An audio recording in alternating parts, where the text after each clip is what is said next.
So we are continuing the series where I will teach you After Effects from zero. So ये है day 2 of learning After Effects from zero. यहाँ मैं तुमको After Effects सिखाऊंगा from basic day 1 to advance. हम लोगों ने stream पर कल कुछ ट्रिम पाथ्स के बारे में देखा था और मैं उसके बाद ग्राफ्स के बारे में बताना जा रहा था। तो आज ग्राफ स्पीड ग्राफ बताऊंगा मैं। तो मैंने ये एक लोडिंग आइकन टाइप का बना लिया है, लोडिंग एनिमेशन। इसको मैंने डुप्लिकेट किया है। 2 मेरे पास लोडिंग आइकन आ गए हैं यहाँ पे। अभी मैं इसमें अगर एक एनिमेशन पे देखोगे जिसमें लीनियर की फ्रेम्स लगे हुए हैं, तो दोनों में सही चल रहा है, नॉर्मल चल रहा है, एकदम स्ट्रेट। अब अगर मैंने इन 2 की फ्रेम्स को सेलेक्ट किया, जिस पे मेरे ऊपर वाले की फ्रेम्स हैं, और इसमें मैंने राइट क्लिक करके की फ्रेम असिस्टेंट पे गया और यहाँ पे ईज़ी ईज़ पे क्लिक कर दिया। तो यहाँ पे क्या होगा, जो तुम्हारे एनिमेशन है, थोड़ी-सी वो इसके कंपैरिज़न में स्मूथ हो जाएगी। देखो दोनों को। अगर मैं इसको बंद कर देता हूँ तो ये देखो हर जगह पे सेम एनिमेशन है, और अगर मैं इसको ओपन कर देता हूँ तो कुछ एनिमेशन ऐसी आ रही है। इससे तुम अपनी एनिमेशन को स्मूथ कर सकते हो, पर तुमको और कंट्रोल चाहिए अगर अपनी एनिमेशन पे, तो हम क्या करते हैं, ग्राफ एडिटर ओपन करते हैं। मेरे पास ग्राफ एडिटर में सबसे पहले कुछ ऐसा ग्राफ आएगा। अगर नहीं आ रहा है, कभी-कभी होता है कि ऐसा कुछ आ रहा होता है, सब ऐसे आ जाता है, या फिर ऐसे आ रहा होता है, या फिर तुम्हारा ऐसे आ रहा होगा, या ऐसे आ रहा होगा। तो इसके लिए तुम क्या करो, स्पीड ग्राफ के आने के लिए ये जो तुम्हारी विंडो टाइप की दिखाएगा, choose graph type an option, इस पे क्लिक करोगे लेफ्ट टिक, तो एडिट वैल्यू ग्राफ, तो यहाँ पे एडिट स्पीड ग्राफ पे कर देना क्लिक। तो तुम्हारा आ जाएगा स्पीड ग्राफ। अब तुम्हारे पास ये ग्राफ आ रहा है, ये ग्राफ तुम्हारा इसलिए आया है कि तुमने ईज़ी ईज़ किया है की फ्रेम्स को। अगर मैं इसको लीनियर रखता तो वो तुम्हारा ग्राफ कुछ ऐसा आता, जिसका मतलब क्या है, हर एक पॉइंट पे तुम्हारी जो एक्स एंड वाई एक्सिस पे जो तुम्हारी जो एनिमेशन है, उसकी स्पीड हर जगह पे कांस्टेंट है, ठीक है? एक सेम है। और अगर मैंने F9 क्लिक किया तो तुम्हारा क्या होगा, यहाँ पे जगह-जगह स्पीड कहीं पे ज़्यादा है, कहीं पे कम है। ग्राफ ये ऐसे उठ रहा है, इसका मतलब स्पीड भी तुम्हारी धीरे-धीरे उठ रही है। फिर यहाँ पे तेज़ होगी, फिर धीरे-धीरे स्लो हो जाएगी। तो वैसा ही एनिमेशन तुम्हारा बनेगा, देखो। ठीक है? शुरू में धीरे है, फिर आगे बढ़ गई, ठीक है? यहाँ पे तेज़ होगी, यहाँ पे धीमा हो गया। मतलब अ, धीरा मतलब धीरे-धीरे शुरू होगी, एकदम से स्पीड बीच में आएगी और आराम से रुक जाएगी। तो ये नेचुरल मोशन तुम्हारा आएगा। अब अगर हम इसमें ही ग्राफ फिर से कीफ्रेम सेलेक्ट करके फिर ग्राफ एडिटर पे गए, यहाँ पे तुम्हारे 2 जब इसको सेलेक्ट करोगे, इसको ऐसे राइट क्लिक सेलेक्ट करोगे, यहाँ ये इस पे क्लिक करोगे, तो हमारे 2 हैंडल आएँगे। अगर मैंने लास्ट वाला एंड हैंडल पकड़ के इसको मैंने ये इधर लेफ्ट की साइड कर दिया हैंडल को, तो तुम्हारा कुछ ग्राफ ऐसा बनेगा जिसमें क्या होगा, पीक जो तुम्हारी यहाँ पे जो ग्राफ जहाँ पे स्पीड तुम्हारा यहाँ बढ़ रही थी, वो तुम्हारी स्पीड क्या होगी, शुरू में थोड़ा बढ़ेगी। तो मतलब यहाँ पे स्पीड तुम्हारी एकदम से बढ़ेगी, यहाँ पे तेज़ हो जाएगी, यहाँ धीरे-धीरे कम होगी। तो तुम्हारा एनिमेशन कुछ ऐसा आएगा, ठीक है? तो स्टार्टिंग में तुम्हारी स्पीड ज़्यादा होगी, फिर एकदम से कम होगी। तो ये चीज़ें कर सकते हो अपना 1 मिनट F9 दबा के मारने, मैंने डिफ़ॉल्ट कर दिया, ठीक है? अब इसको डुप्लिकेट करके मैंने एक और उठा लिया ऊपर। ये तुम्हारा लीनियर था, यहाँ पे ईज़ीज़ किया है। अब यहाँ पे मैं इस वाले में करूँगा ग्राफ को कुछ हैंडल पकड़ के ऐसा। तो मेरा सेम की फ्रेम लगे हैं, सेम टाइम पे, पर स्पीड कंट्रोल में कर सकता हूँ, ठीक है? तो यहाँ पे तुम्हारा कुछ एनिमेशन अलग-अलग आएगा। अगर इसी को मैंने एनिमेशन को फिर से डुप्लिकेट किया, ऊपर गया, सॉरी, इसको मैंने ये ये ये 2 थे, ठीक है? इनको डुप्लिकेट फिर से किया मैंने, और ऊपर डुप्लिकेट कैसे करते हैं, कंट्रोल डी से।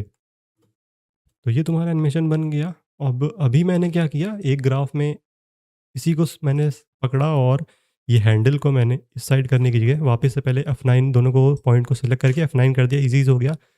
फर्स्ट वाले हैंडल को पकड़ के मैंने राइट में कर दिया थोड़ा-सा। ठीक है? तो तीनों चारों का तुम्हारा देखो एनिमेशन सेम टाइमिंग पे है, पर एनिमेशन दोनों का चारों का मतलब अलग-अलग होगा। तो उसको प्रैक्टिस करोगे तब चीज़ें समझ में आएँगी, तो उसको एक बार प्रैक्टिस ज़रूर करना, जिसको भी दिक्कत है इसमें। बाकी इसको तुम वापस से मैंने डुप्लिकेट किया और मैं इसको ले आया नीचे, ठीक है? और मैंने इसको यहाँ रख दिया। मेरे पास 5वां भी बन गया है। 5 चलो मैं इसको ऊपर ही रख लेता हूँ इसे, जैसे कोई कन्फ्यूज़न ना रहे, ठीक है? और वापस से आए, इस पे क्लिक किया मैंने, दोनों को सेलेक्ट करके F9 ईज़ कर दिया। अब मैंने क्या किया, लेफ्ट या राइट ना करने की जगह पे मैंने इसको हैंडल को बीच में कर दिया, ऐसे कुछ, ऐसा कुछ बना दिया, जिस मतलब माउंटेन टाइप का कुछ ऐसा। तो देखो अब एनिमेशन सब में अलग-अलग आ रही है। ठीक है, तो ये चीज़ तुम कंट्रोल कर सकते हो यहाँ से। ये चीज़ क्लियर है अगर सबकी, तो आगे बढ़ते हैं। लेयर और लेयर पे आए, न्यू पे मैंने लिया नल ऑब्जेक्ट। नल ऑब्जेक्ट तुम्हारा क्या काम करेगा, मैंने सारी लेयर्स को सेलेक्ट किया। सारी लेयर्स को सिलेक्ट करने के लिए क्या करो, एक तरीका है सबसे ईज़ी, तुमने एक लेयर को क्लिक किया और यहाँ पे कर दो सेलेक्ट इन्वर्ट सिलेक्शन, तो तुम्हारी बाकी की लेयर सेलेक्ट हो जाएँगी। बाकी नॉर्मल तरीका तुम्हारा ये है कि तुमने पहली वाली लेयर को क्लिक करके सेलेक्ट किया और लास्ट वाली लेयर पे शिफ्ट होल्ड करके सेलेक्ट किया, तो सारी लेयर तुम्हारी सेलेक्ट हो गई। अब मैंने क्या किया, ये तुम्हारा इस पे दिखा रहा होगा विप टाइप का, पैरेंट पिक विप, ठीक है? Select layer from which to inherit transform, ठीक है? तो ये क्या करेगा, प्रॉपर्टीज़ इनहेरिट कर लेगा। एक, जैसे कि मैंने ये इसको नल से पेरेंट कर दिया, सारी मेरी लेयर जो है वो सिलेक्टेड है, मैंने इसको लाके इस पे छोड़ दिया नल पे। इससे क्या हुआ, सारी सेलेक्ट थी, तो मेरा नल अब इस पोजीशन को कंट्रोल करेगा, ये सारी शेप लेयर्स की पोजीशन को, ट्रांसफॉर्म वैल्यूज़ को। तो मैंने इसको अगर अप डाउन लेफ्ट राइट कहीं भी लेना चाहता हूँ, स्केल वगैरह करना चाहता हूँ तो कर सकता हूँ अब। ठीक है, तो मैंने इसको यहाँ रख दिया। ठीक है, तो ये था तुम्हारा ग्राफ, यहाँ पे ऐसे काम आता है ग्राफ। स्पीड ग्राफ जो होता है, ऐसे तुम यूज़ कर सकते हो ग्राफ को, बॉल वगैरह एनिमेशन पे भी यूज़ कर सकते हो, कहीं भी animation, camera animation, 3D animation, जहाँ भी तुम्हारा यूज़ होगा, ये ग्राफ हमेशा यूज़ होगा। तो जैसे मैंने बताया कि ये स्पीड ग्राफ कुछ ऐसा काम करता है, इसी की जैसा तुम्हारा एक होता है ग्राफ एडिटर पे, जब ये तुमने सेलेक्ट किया की फ्रेम्स को, ग्राफ एडिटर पे जाओगे तो यहाँ तुम्हारा दिखाएगा वैल्यू ग्राफ। वैल्यू ग्राफ तुम्हारा क्या करता है, जैसे स्पीड ग्राफ तुम्हारा स्पीड को कंट्रोल करता है, वैसे ही ये तुम्हारा वैल्यू ग्राफ तुम्हारी वैल्यूज़ को कंट्रोल करता है। जैसे पर सेकंड तुम्हारी स्पीड को कंट्रोल करता है स्पीड ग्राफ, वैसे ही जितने भी तुम्हारे फ्रेम्स हैं या फिर टाइमिंग है, उस हिसाब से तुम्हारे कैसा कितनी वैल्यू रहेगी इस टाइमिंग पे, उस हिसाब से डिपेंड, मतलब कंट्रोल करता है इसको। जैसे यहाँ पे अगर इस पे होवर करोगे तो दिखाएगा तुम्हारा परसेंटेज 50 पर 51, 54। तो ये क्या बता रहा है, जो तुमने जैसे 0 से 100 वैल्यू दी, इसको मैं वापस से डिलीट कर देता हूँ एक बार, जिससे कोई कन्फ्यूज़न ना हो। अब मैंने डिलीट कर दिया। मैंने बनाया एक इलिप्स या फिर सर्कल बोल दो, और इस पे मैंने फिल कर लिया वाइट और स्ट्रोक को कर दिया बंद। अलाइन कर लो इसको सेंटर में, और मैंने स्केल 100 है रखा। यहाँ पे आए, ये भी 100। पहले वाले की फ्रेम पे मैंने 0 क्लिक किया, तुम्हारा कुछ ऐसा एनिमेशन आ रहा है। अब मैंने F9 ईज़ कर दिया और ग्राफ एडिटर पे, तो यहाँ पे वैल्यू देखो 0 से 100 आ रही है। आ गए हम अपने वैल्यू ग्राफ पे। वैल्यू ग्राफ तुम्हारा यहाँ से खुल जाएगा, वैल्यू एडिट वैल्यू ग्राफ। अब अगर देखोगे तो यहाँ पे तुमको दिखाएगा वैल्यूज़ की, इस पे होवर करो 1 मिनट। अब देखो, तो यहाँ पे दिखाएगा तुमको, हाँ, ये देखो 90%, फिर जाके यहाँ तक 100% हो गया, ठीक है? तो वैल्यू यहाँ पे कंट्रोल हो रही है उसकी। तो अगर तुम इसको क्या करते हो, ऐसे करके कुछ ऐसा ग्राफ एक बना देते हो, ऐसा, तो इसमें क्या होगा, यहाँ पे तुम्हारा देखोगे तो यहाँ से तुम्हारी इसकी जो वैल्यू है बहुत जल्दी बढ़ेगी।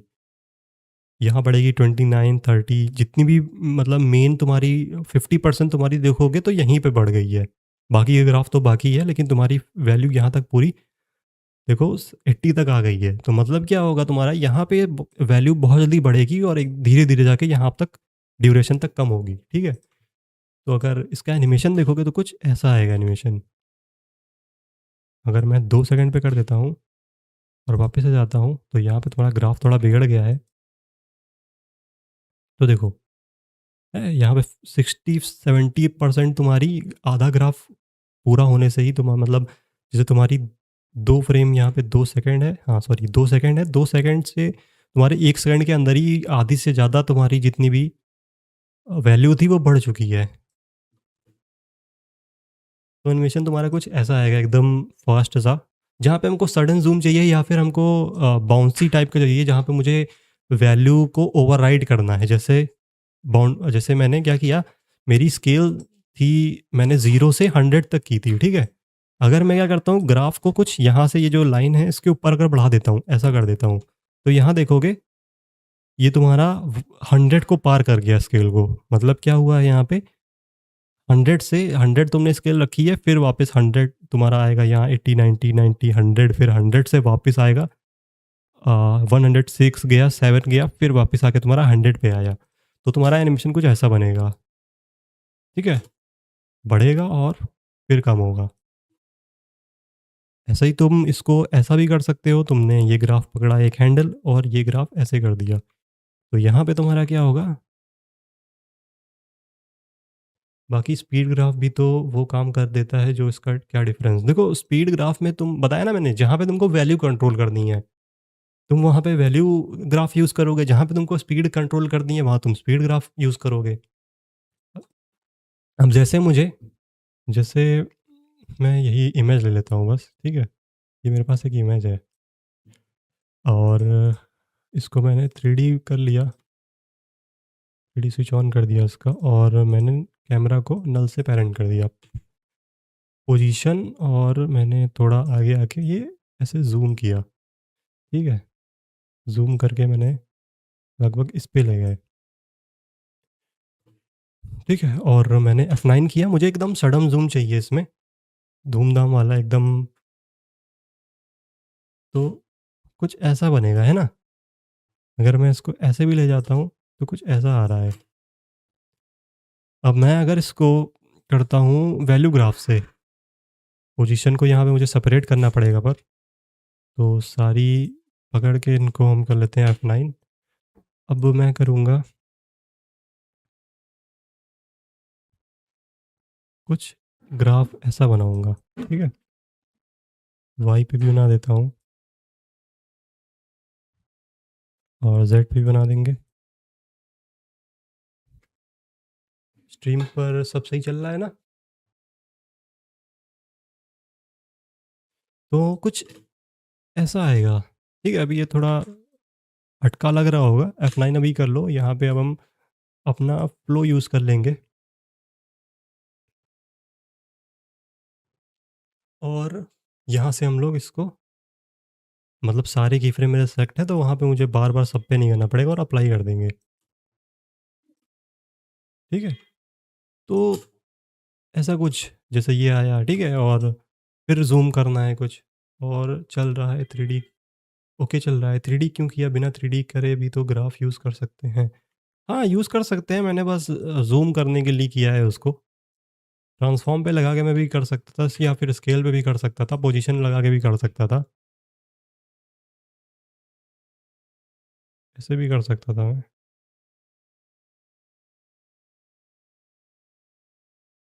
सॉरी। हाँ, फिर यहाँ पे मुझे ज़ूम करने के लिए ना थ्री वो यूज़ करना पड़ जाता, 3D इसको करना पड़ता। ना ज़ेड डायरेक्शन कैसे ज़ूम करते? स्केल लगाते उसकी जगह पे, पोज़ीशन और स्केल करते। वो भी तुम कर सकते हो।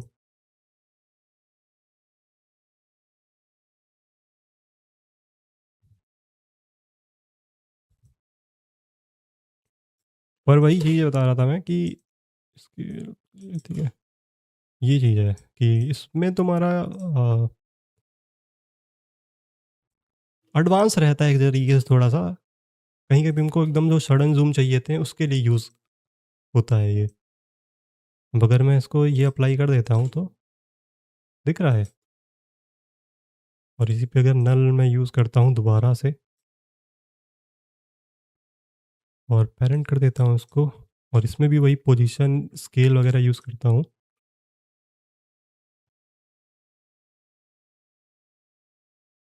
और ज़ूम वगैरह करके मैं इसको थोड़ा इसके हैंड पे जैसे मुझे कर सकते हो स्पीड ग्राफ से भी, पर जो चीज़ें जब यूज़ करोगे तो धीरे-धीरे समझ में आएगा कि वैल्यू ग्राफ में तुम्हें कंट्रोल्स थोड़े ज़्यादा मिल जाते हैं। और F9 वापस से क्लिक किया, ठीक है? तो तुम्हारा कुछ अगर मैंने इसमें स्पीड ग्राफ में गया और मैंने ये वाला कर दिया, ठीक है? तो देखो थोड़ा-सा जो चीज़ मैं अचीव करना चाह रहा हूँ ना, वो नहीं अचीव हो रही है। बाकी इधर-उधर करके थोड़ा बहुत अचीव कर सकते हो, पर अगर वही चीज़ मैंने वैल्यू ग्राफ से कर दी, है ना? तो वो चीज़ कह रहे थे।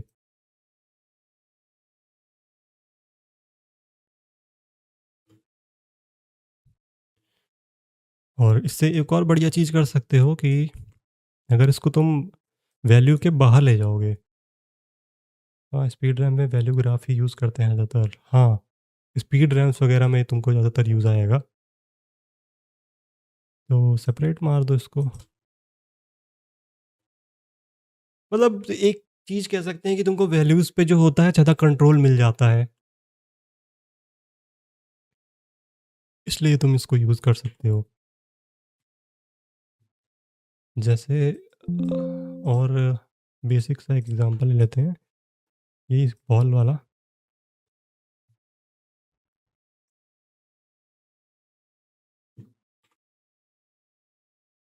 ज़रूरत के हिसाब से रहता है, जहाँ पे तुमको जो ज़रूरत रहेगी जिस चीज़ की।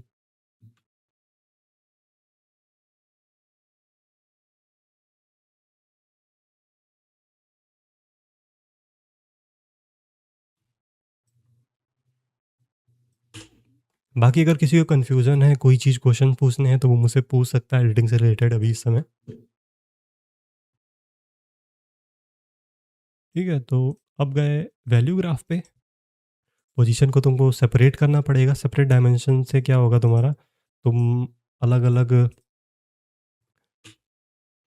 एक्सिस का कंट्रोल ले सकते हो, ठीक है? तो ज़्यादातर तो वाई एक्सिस पे ही ये मूवमेंट हुई है, या फिर तुम अगर करते हो उसको ऐसा कुछ,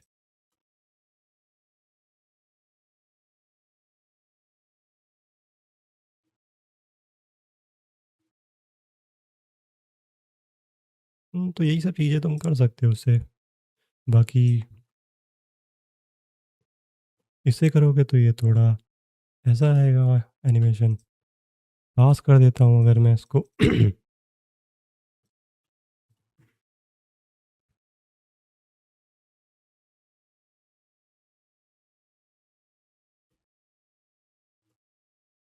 और अगर मैं इसको वैल्यू से बाहर ले जाता हूँ, जैसे 100% थी तो वैल्यू से मैं बाहर ले गया, तो तुम्हारा कुछ ऐसा एनिमेशन आएगा, जो कि तुमको स्पीड ग्राफ में करने में थोड़ी-सी मुश्किल होगी। अगर ऐसा एनिमेशन तुमको करना है, कर लोगे, लेकिन थोड़ी अगर स्पीड ग्राफ में यही मैं लेके जाऊँ, तो तुम अगर स्पीड ग्राफ में तुमको मतलब ऐसा एनिमेशन तुमको बनाना है, तो स्पीड ग्राफ में तुमको कुछ ऐसा ग्राफ बनाना पड़ेगा, ठीक है? तो थोड़ा दिमाग खराब होगा इसमें। तो जो चीज़ इसमें तुम नहीं कर सकते, वो चीज़ तुम इसमें कर सकते हो, ठीक है? मतलब यूज़ेबिलिटी के ऊपर है, जो यूज़ जहाँ पे करना है जैसा यूज़।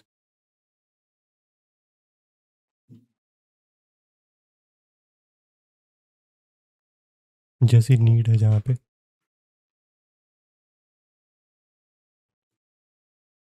तो यही था तुम्हारा वैल्यू ग्राफ। वैल्यू ग्राफ में भी तुम ग्राफ अपने अलग-अलग टाइप के यूज़ कर सकते हो, जैसे एनिमेशन तुमको चाहिए। ये थोड़ा एडवांस हो जाता है स्पीड ग्राफ से, तो मैं पहले कहूँगा कि स्पीड ग्राफ को मास्टर कर लो, उसकी बेसिक्स या फिर उसकी जितनी भी जैसे काम करता है वो चीज़ से यूज़ टू हो जाओ, तो फिर उसके बाद तुमको चीज़ें ईज़ी लगेंगी इसमें। बाकी मोशन ग्राफिक्स में पहले स्टार्टिंग में तुम स्पीड ग्राफ ही यूज़ करो, वैल्यू ग्राफ कम यूज़ करो पहले तो।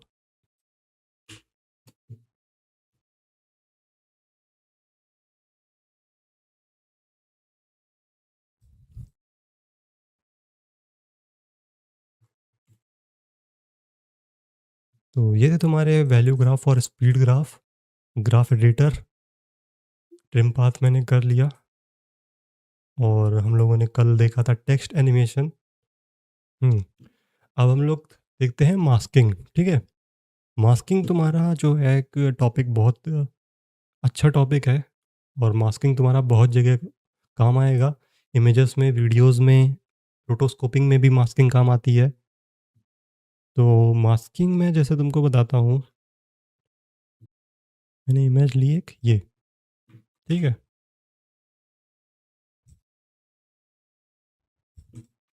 अब मुझे क्या करना है इसमें, मुझे इसका एक पार्ट चाहिए जिसमें मैंने इतना दिखाना है। तो मैं क्या करूँगा, इस पे क्लिक करूँगा, ठीक है? और कोई भी शेप ले लो या फिर पेन टूल ले लो, तुम्हारा शेप से या फिर पेन टूल से भी बन सकता है।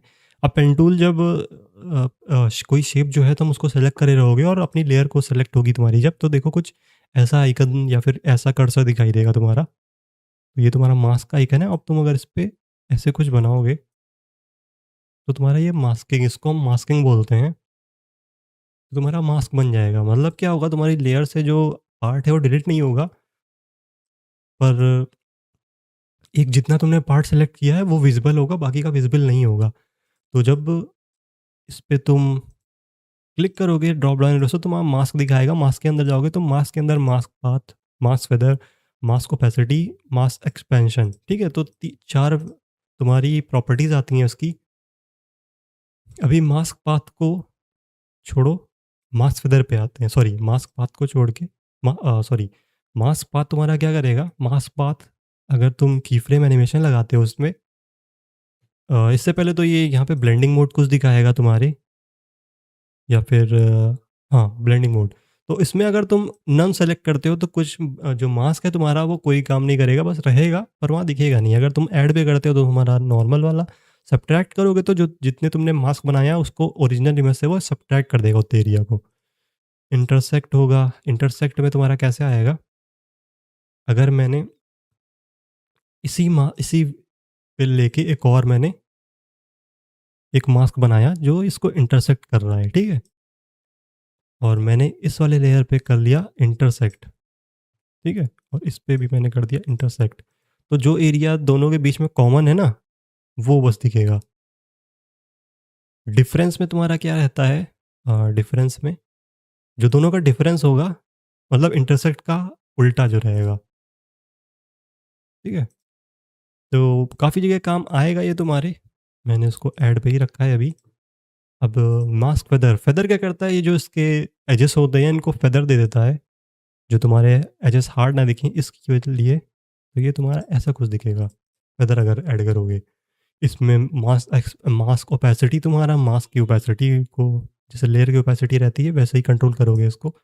एक्सपेंशन क्या रहता है, एक्सपैंड करेगा मास्क, जो तुमने सिलेक्शन बनाई है उसको एक्सपैंड कर देगा, या फिर डिक्रीज़ कर देगा या फिर एक्सपैंड कर देगा। तो तुम इससे काफ़ी बढ़िया-बढ़िया एनिमेशन बना सकते हो। जैसे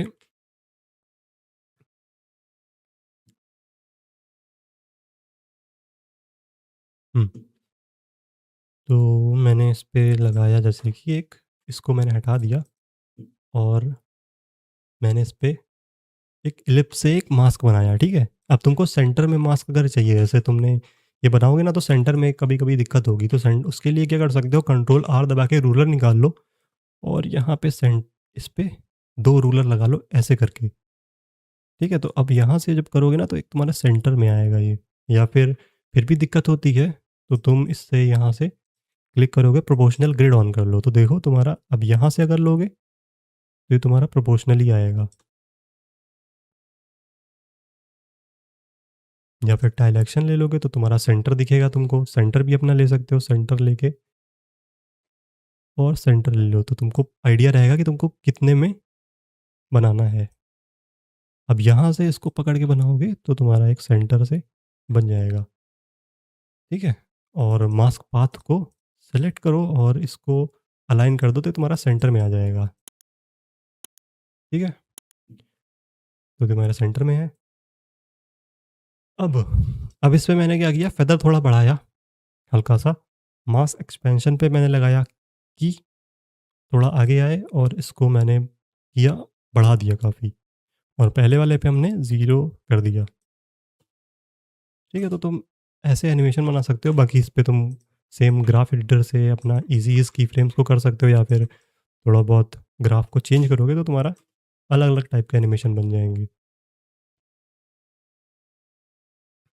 ठीक है, तो इसको तुम कहीं भी यूज़ कर सकते हो अपने यूट्यूब वीडियोज़ में या फिर तुमको कोई वर्क करना है तो वहाँ ये सब काम आएगा तुम्हारे। तो इस तरीके से मास्क बनता है और मास्क एक्सपेंशन मैंने वापस से 0 कर दिया, ठीक है? और मैंने इसको मास्क को डिलीट कर दिया। मैंने लिया एक स्क्वायर, राउंडेड रेक्टेंगल या फिर रेक्टेंगल लिया, इसको मैंने किया कुछ ऐसे। करना नहीं तुमको कुछ, हो गया तुम्हारा? हो गया तुम्हारा? कर लो, हम इधर हटा देंगे ये। हुँ, इसको इधर साइड में लगा देना बस। या फिर रुक जाओ, अब 10-15 मिनट में हो ही जाएगा पूरा फिर।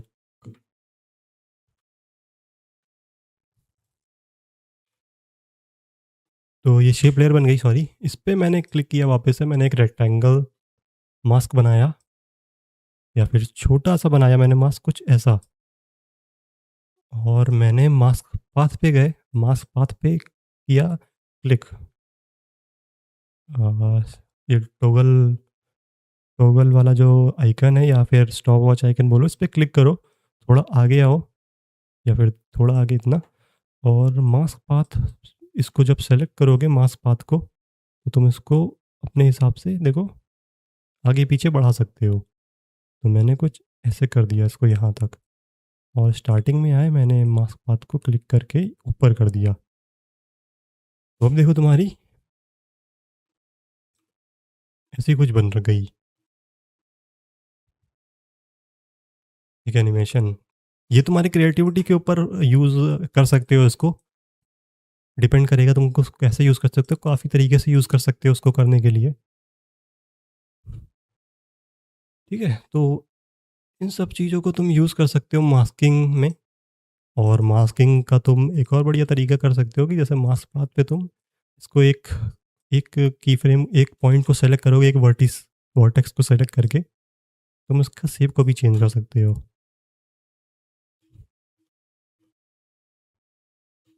ठीक है? तो ये तुम्हारा अलग-अलग जगह पे काम आएगा। आगे हम लोग और देखेंगे इसको। तो ये तुम्हारा मास्क रहता है। सो आई होप कि जितना मैंने बताया है वो सबको समझ में आया होगा सही से। बाकी किसी को अगर कोई डाउट होता है तो मुझे इंस्टाग्राम पे डीएम कर सकता है, या फिर वीडियो के इस स्ट्रीम के नीचे कमेंट मार देगा जब वीडियो अपलोड होगा ये। तो वहाँ पे हम लोग इसको, इसके डाउट को कवर करेंगे अगली स्ट्रीम में। नेक्स्ट तुम्हारा ट्रैक मैट्स रहेंगे और उससे रिलेटेड एनिमेशन रहेंगे, और इफेक्ट एंड प्रीसेट में हम लोग कुछ चीज़ सीखेंगे। तो इसी के साथ मिलते हैं नेक्स्ट स्ट्रीम में।